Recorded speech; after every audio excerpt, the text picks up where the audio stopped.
ندای الله برای انسانیت قسمت تو. اهمیت علم در دین. اعوذ بالله من الشیطان الرجیم.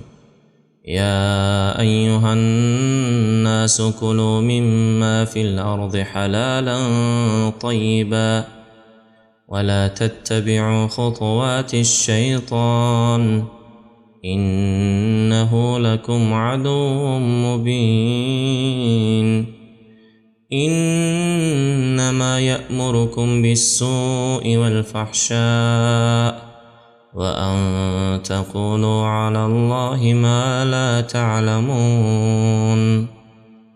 ای مردم، از آنچه در زمین است حلال و پاکیزه بخورید و از راه‌ها و گام‌های شیطان که به وسیله آنها به تدریج شما را به سوی عذاب می‌کشد پیروی نکنید که به راستی او دشمن آشکار شماست.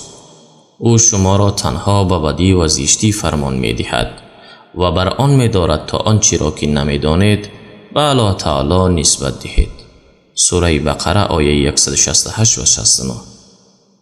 اول اینکه از این آیت برمی آید که کسب حلال و پاکیزه خوردن یک نوع عبادت الهی است، زیرا الله تعالی به آن امر کرده است.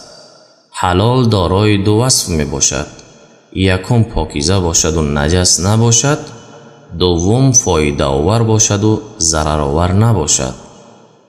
و اینکه منع الله از پیروی کردن راه شیطان، چون شیطان دشمن آشکار انسانیت می باشد. یکی از بزرگترین گناه در شریعت این به علم سخن کردن است. اهمیت علم در شریعت چون منع و سرزنش الله از جاهلی بر علم آموزی دلالت می کند. السلام علیکم و رحمت الله و برکاته و جزاکم الله خیرا.